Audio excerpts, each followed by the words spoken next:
ಇದೆ. ನಾನು ಏನಾದ್ರು ಒಂದು ಸೈನ್ ಮಾಡಿದ್ದೀನ, ಒಂದು ಆದೇಶ ಕೊಟ್ಟಿದ್ದೀನ? ನನ್ನಿಂದ ಏನಾದ್ರೂ ₹1 ಆದ್ರೂ ನನ್ನಿಂದ ಬಂದಿದೆನಾ? ನನಗೆ ಹೋಗಿ ಬಂದಿದೆನಾ? ನನ್ನ ನೋಟ್ ಶೀಟ್ ಇದೆನಾ?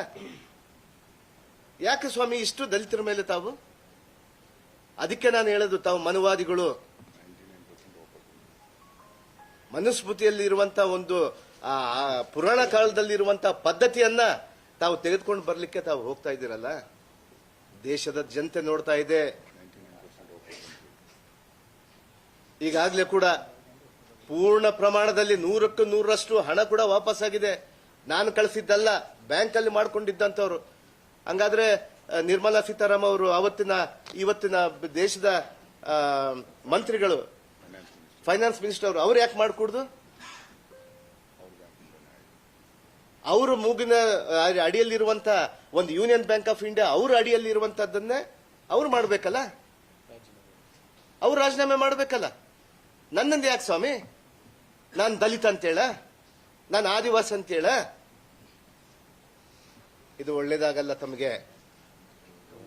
ಮುಂದಿನ ದಿನಗಳಲ್ಲಿ ನೋಡ್ತಾ ಇದ್ದಾರೆ, ದಲಿತರು ಮೊದಲಿದ್ದಂಗೆ ಇಲ್ಲ.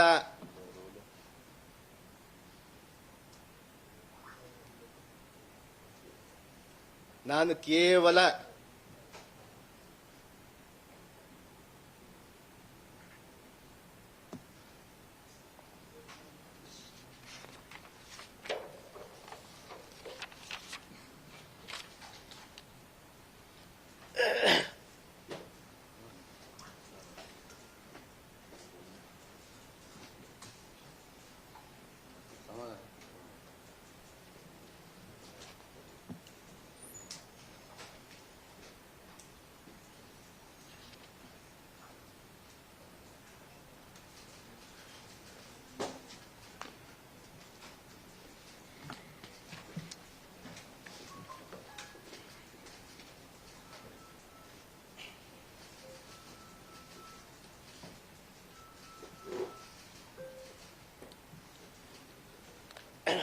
ಒಬ್ಬ ನಿರಪರಾಧಿನ ಒಂದು ಸುಳ್ಳನ್ನು ಹೇಳಿ ಹೇಳಿ ಹೇಳಿ ನಿಜ ಮಾಡಿ ಕೊಟ್ಟಿರಲ್ಲ ಮನುವಾದಿಗಳು. ನಿಮಗೆ ನಾನು ತೋರಿಸ್ತೀನಿ. ಇದು ನನ್ನ ಸವಾಲ್.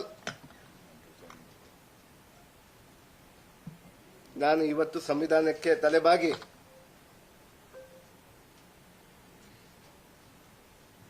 ಮಾನ್ಯ ನಮ್ಮ ಮುಖ್ಯಮಂತ್ರಿಯವರು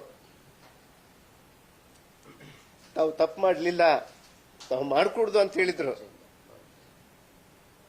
ಆದರೂ ಕೂಡ ನಮ್ಮ ವರಿಷ್ಠರಿಗೆ ಯಾವುದೇ ಕಾರಣಕ್ಕೂ ನನ್ನಿಂದ,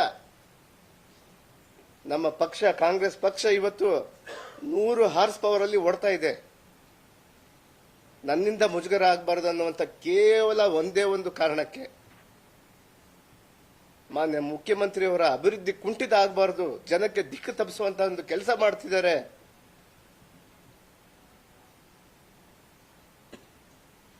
ನಮ್ಮ ವರಿಷ್ಠರು ಮಾನ್ಯ ಖರ್ಗೆಜಿಯವರು ಇದೇ ರಾಜ್ಯದವರು, ಅವರು ಕೂಡ ನಮ್ಮ ರಾಜ್ಯದಲ್ಲಿ ಒಂದು ಸುಳ್ಳನ್ನು ಬಿಡಿಸ್ಕೊಂಡು ಹೋಗ್ತಾ ಇದಾರಲ್ಲ, ಮತ್ತೆ ಅವ್ರಿಗೂ ಮುಜುಗರ ಆಗಬಾರ್ದು ಅನ್ನೋಂಥ ವಿಚಾರದಿಂದ ಇವತ್ತು ಈ ದೇಶದ ಅತ್ಯುನ್ನತ ಸ್ಥಾನವನ್ನು ಹೊಂದಿರುವಂತದ್ದು ಅವ್ರನ್ನೇ ಬಿಡ್ಲಿಲ್ಲ. ನನ್ನನ್ನು ಬಿಡ್ತಾರೆ ಸ್ವಾಮಿ ಮನುವಾದಿಗಳು? ಬನ್ನಿ ಅಖಾಡದಲ್ಲಿ ಹೋಗೋಣ ಅಂತ. ಇದೇ ಮನುವಾದಿಗಳಿಗೆ ನಾನು ಚಾಲೆಂಜ್ ಮಾಡ್ತಾ ಇದ್ದೀನಿ, ಸವಾಲನ್ನು ಎತ್ತಾ ಇದ್ದೀನಿ. ಬನ್ನಿ ಜನತಾ ನ್ಯಾಯಾಲಯಕ್ಕೆ ಹೋಗೋಣ ಅಂತ. ನನ್ನ ಶಾಸಕ ಸ್ಥಾನಕ್ಕೂ ನಾನು ರಾಜೀನಾಮೆ ಮಾಡ್ತಾ ಇದ್ದೀನಿ ಇವತ್ತು.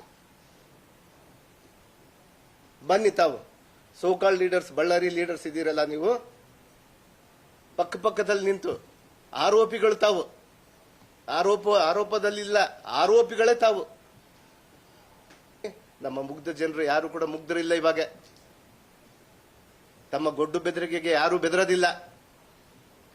ಇವತ್ತೇನು ಇನ್ನೊಂದು ಕೇಸ್ ಮಾಡಬಹುದು ನನ್ನ ಮೇಲೆ, ಇಡಿ ಸಿಬಿಐ ಮತ್ತೆ ಬಿಡ್ಬೋದು ಅವರು. ಎದುರಲ್ಲ ಸ್ವಾಮಿ, ನನ್ನಂತ ನಾಗೇಂದ್ರಗಳು ಲಕ್ಷ ಜನ ಇದ್ದಾರೆ ನಮ್ಮ ಬಳ್ಳಾರಿಯಲ್ಲಿ. ಬನ್ನಿ ನೋಡೋಣ ಅಂತ.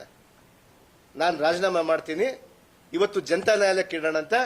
ನನ್ನ ತಪ್ಪಾಗಿದ್ರೆ ನಾನು ಸೋಲ್ತೀನಿ. ಇವತ್ತು ನನ್ನ ನೇರ